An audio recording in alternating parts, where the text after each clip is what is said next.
technologies, tourism, and transport. We believe that the next 8th session of the Azerbaijan-Pakistan Joint Intergovernmental Commission, to be held in Islamabad later this year, will further add impetus to economic cooperation.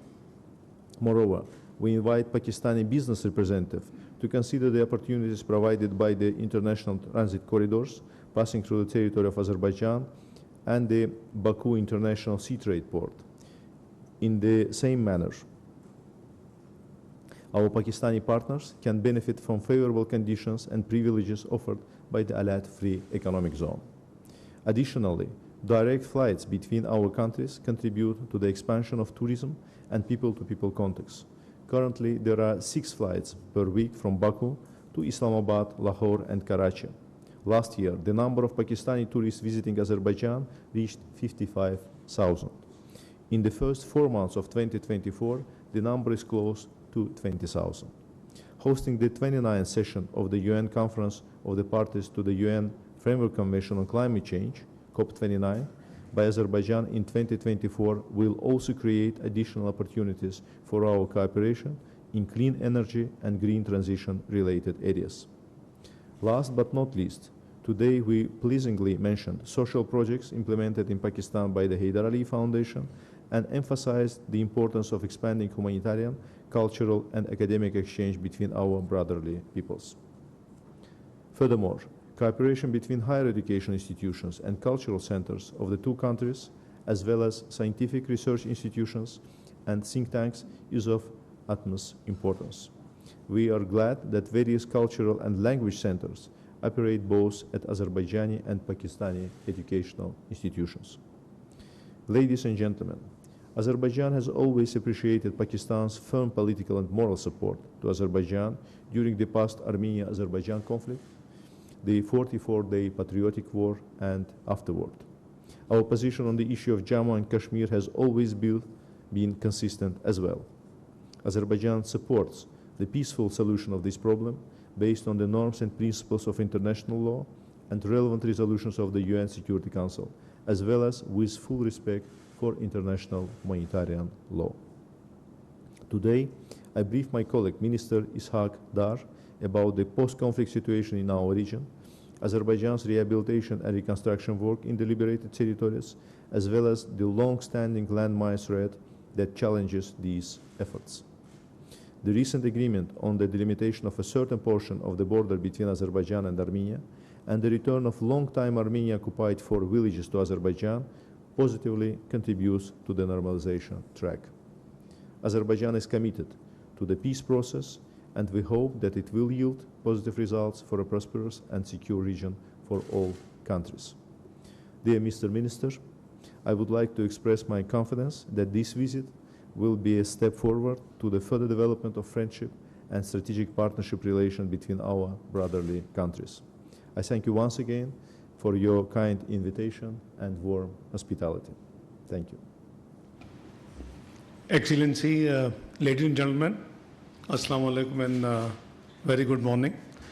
It gives me immense pleasure to host in Pakistan my very dear brother, His Excellency Ceyhun Bayramov, Foreign Minister of Republic of Azerbaijan, and his delegation. Pakistan and Azerbaijan are bound by common cultural and civilizational links that form a solid foundation of ties between our both brotherly countries. Our strategic and economic relations are characterized by regular high-level exchanges and dialogue, including at leadership level. Since assuming office, I have been in regular contact with my Excellency, with my brother Foreign Minister, on bilateral as well as regional and international matters of mutual interest. I had met him recently on the sidelines of Nuclear Energy Summit in March 2024, held in Brussels, as well as on the occasion of OIC Summit, which took place in May 2024 in Banjul, Gambia. And recently we met informally in Tehran, when we went for condolence of the sad, news of former President of Iran, Dr. Raisi. In the extensive talks today, Foreign Minister, Excellency, and I discuss all aspects of our bilateral relationships. We will further enhance our multifaceted cooperation in trade, investment, connectivity, energy, and defense. We are taking measures to increase bilateral investments, especially in the energy sector. The joint working group on the energy will be critical in promoting cooperation in the energy sector. We are encouraged with the results of the first meeting of the joint working group, which took place on 21st of May 2024. Ladies and gentlemen, we will enhance parliamentarian exchanges. We will strengthen cultural cooperation and promote people-to-people exchanges, including between students, academia, businessmen, and tourists. Our two countries will bolster cooperation in climate action and renewable energy sector. We congratulate our brother country, Azerbaijan, for winning the bid for hosting COP29 event in the beautiful city of Baku. In our meeting today, I told His Excellency the Foreign Minister that Pakistan will fully support Azerbaijan during its presidency of COP29. We also discussed our cooperation at multilateral fora and regional and global developments, including the Azerbaijan have a long history of collaboration at multilateral fora. We would continue to support each other in the future as well, including at OIC and ECO. We appreciate Azerbaijan for its consistent and principled stance on the Jammu and Kashmir dispute as a valued member of OIC contact group on Kashmir. Azerbaijan's stance is based on internationally recognized principles of sovereignty and territorial integrity in accordance with the United Nations and Organization of Islamic Countries resolutions. Pakistan has always stood for the sovereignty and territorial integrity of Azerbaijan. Pakistan considers Karabakh as the sovereign territory of the Republic of Azerbaijan. We congratulate Azerbaijan on restoring its sovereignty on Karabakh. Pakistan appreciates and commits fully support to Azerbaijan peace efforts and dialogue process for normalization. Excellency, thank you again for coming to Islamabad. I look forward to working closely with you to strengthen our bilateral relations for prosperity and benefit of our both countries, and also take this opportunity for your great support for our candidature as the non-permanent member of the United Nations Security Council for the election which is going to be held on 6th of June next month. So thank you again. You are very kind, and God bless you. We'll go to the Q&A. We'll begin with Ms. Nimra Ahmed from PTV. Thank you, Madam. Namra Sohail from Pakistan Television. My question is to Excellency Mr. Can you hear me now? आवाज नहीं आ रही sir देखो यार ठीक जी please go ahead Sir, my question is to you.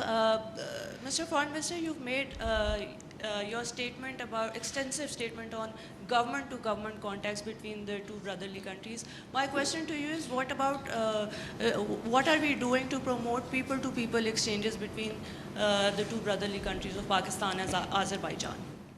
Well, there are different levels of engagements. Parliamentarians exchanges are there. I think in June next month, the Speaker of the National Assembly would be visiting Azerbaijan. The students-to-students exchanges are already there. We have a number of students which study in Azerbaijan, particularly in Baku, and that includes medical students. On the tourist side, Azerbaijan had around 55,000 Pakistani visitors last year in 2023. So you see, government-to-government agenda is always different, G2G. B2B agenda is also very relevant. And we have already discussed how to enhance our trade volume, how to upgrade our economic connectivity and our economic cooperation. And we both agreed that the depth of our relationship and our sincere affection for each other does not reflect, the volume we have in terms of trade.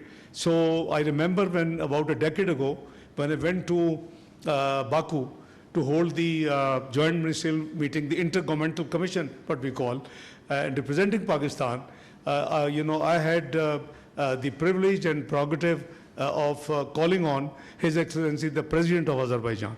And I had requested and flagged that there is a great scope of rice exports from Pakistan to Azerbaijan.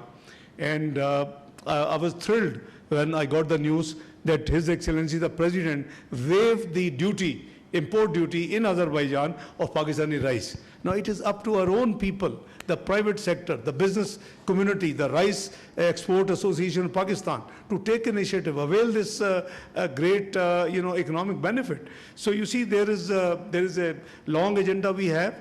We are going to work together, and I have requested my brother, although I am in foreign affairs, but we both have to handhold the business community and increase the volume of business. So we are on it, both of us. Abdullah Moment, Dawn News. My question is from Foreign Minister Azerbaijan. Excellency, developing countries have great hopes from COP29, which will be held in Baku, Azerbaijan. At COP27 and 28, important achievements were made in setting up in loss and damage fund, which is a major demand of the developing countries. So what can developing countries expect from COP29? Thank you. Thank you for your question. You are absolutely right. The hosting and COP29 presidency is a great responsibility and at the same time, of course, a challenge for Azerbaijan. Relating to your question, Azerbaijan is also a part of the developing world. We very well understand, of course, the challenges of developing world. We were the very strong advocates of a global South interest during 4 years of our chairmanship in non-aligned movement. But at the same time, we also should take into account that the COP presidency has, some specific. Your role as a COP president is to navigate among 198 parties. Because in order to get the successful outcome documents, you have to get a consensus among all parties. Some of them are part of the developing world, some of them are part of the developed world. And in order to keep this role in a right way, you have to be inclusive, you have to be neutral and transparent. At the same time, we believe that the Azerbaijani co-presidency, this is a great, let's say, news and opportunities for the developing countries, because, as I said, we very well understand the challenges of developing countries, and of course, all of them has their own challenges. We are very well aware about the challenges of Pakistan. I mean, from a climate change point of view, we remember the recent devastating flood in documents provide, let's say, necessary resources. I mean, both financial resources in order to tackle these challenges for the developing countries, including Pakistan, in order to help to, let's say, to promote adaptation needs of these countries, early warning systems create, and other means of support, meaning both technical and training capacities in the relevant, let's say, areas. And at the same time, of course, we are hopeful that Pakistan will also help us in terms of during the negotiation processes, so that the Baku COP will be the really true, the really success story. I just add few words to what my Excellency brother said. I have flagged to my brother and to his delegation, the situation of Pakistan vis-a-vis climate change. Our emissions are less than 1%, and we are one of the most 7 vulnerable countries on the globe vis-a-vis climate change. I have also flagged to my dear brother that the flash floods 2022 caused $34 billion worth of losses to Pakistan, unfortunately. This was worked out not by Pakistan alone, but UNDP, Asian Development Bank, EU, World Bank, etc. So you see the deal with this, this menace, I would call, the climate change issues, you need climate finance. And we both agreed that we should work very hard. As Azerbaijan has the chair and presidency, we should try to mobilize the resources. It's easy to say that climate, change affected countries should go for what they call 4RF based, constructions and rehabilitation and resilient particularly. But it needs money, it needs finances, huge finances. Pakistan has afforded, but despite a very meaningful, but I would say relatively small, commitment from global community in Geneva post-floods. We are still, looking after and taking care of all those, post-climate works and reconstruction, rehabilitation work. So, what we need is that on climate change subject, we should all get together, particularly the developing countries, and make sure that a very, robust fund is available. The multilateral development institutions are there in case of, God forbid, this calamity. I'm not talking only Pakistan. Anybody who suffers because of the climate change, I think it is a fair expectation from the developing countries and suffering country particularly to have all other countries, particularly those who contribute more in this emission business, to contribute financially so that to take care of the problem, financial problem at least, as a consequence of the climate change. Please, thank you. Mr. Khalid Mahmood, Express News. My question to Dar Sahab. Dar Sahab, the situation in Gaza is deteriorating daily basis. What can be done to end this war?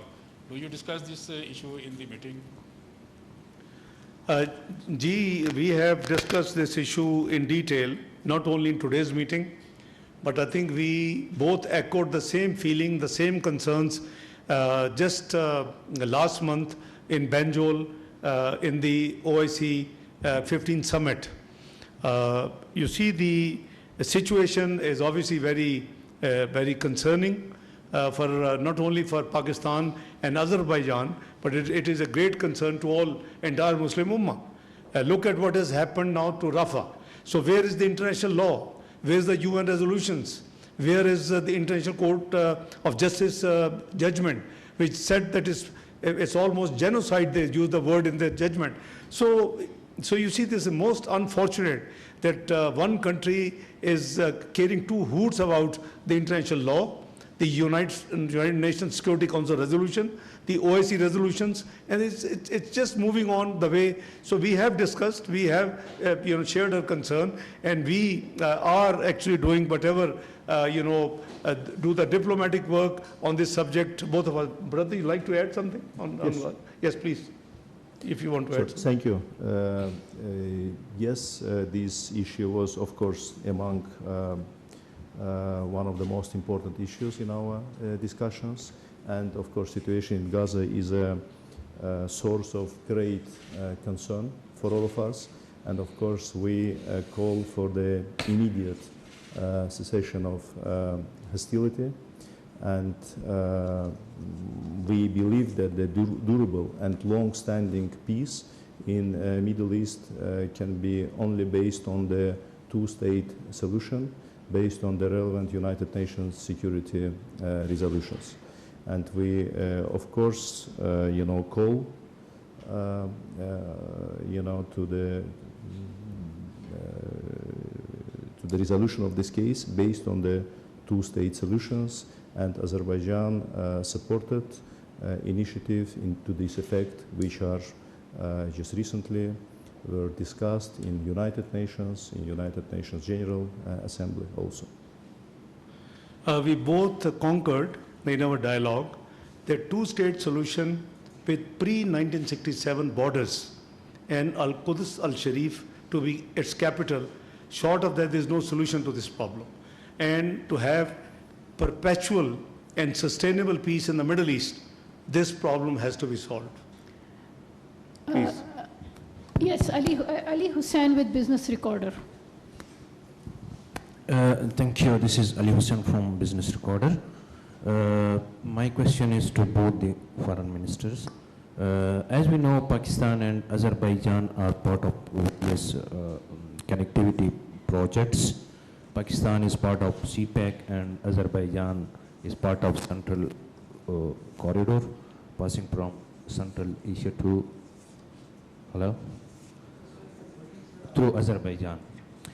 So given the importance of these connectivity projects and trade and energy security, how can both the countries promote trade and transportation projects and other related projects? Thank you.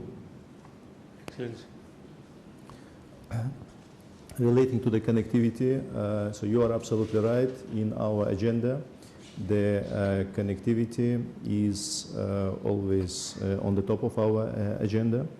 And specifically when we talk about, let's say, the projects when Azerbaijan and Pakistan can benefit, we believe that the special attention should be made to the East-West Middle Corridor project.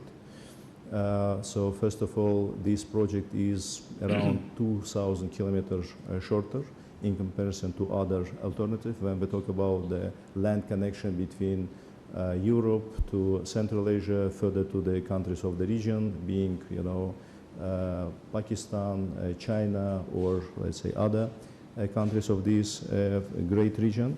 In Azerbaijan, we pay special attention to this, and we are working very closely, first of all, with our immediate neighbors. We have different formats, and as a result of all, let's say, holistic approach and works which has been done, recently in 2023, we managed to increase the transit flow through the middle corridor by 65%. And we have more ambitious plans for the coming years. So it, you know, there are several important investment decision has been made in order to expand the capacity of Baku Sea Trade Port from current 15 to 25 million tons. Azerbaijan is investing heavily in railroad infrastructure, both in our own territory, on the territory of the neighboring countries even. And we believe that by the increase of, you know, different projects between Pakistan and Central Asia countries, and at the same time we are aware about the Pakistan-China economic corridor, and we believe that the transportation dimension of this project can also be a very good synergy when we talk about the participation of both countries in connectivity, in trade, and we see great potential here, and it was one of the topic of today's discussions. Yeah, since my friend from Business Recorder addressed this question to both of us, my brother has given the answer, but let me tell you, my friend, the government of Prime Minister Shehbaz Sharif is very clear. We have a very high priority agenda item, and that is connectivity and energy security for Pakistan. Not only connectivity, but energy security for Pakistan. And we believe that we can expand for mutual benefit through this connectivity. If you recall, even you know, the government 2013-18, we had with great difficulty had signed, negotiated, and signed CASA 1000, Central Asian that project, and South Asia Asian projects. So it wasn't easy. So I believe that we mutually we can work together, and we have this also discussion in our dialogue today. With a unique location I think we can provide a great benefit, not only to Pakistan, but also to all Central Asian countries if we have a connectivity. We have on the one side Karachi port, we have a Gwadar port, so the linkages between us, not only between and among us, the linkages with East China and with other South Asian countries will also be possible. So I think the connectivity projects are the priority agenda of current government, and we hope that there will be more breakthroughs, and we have different forums to work together.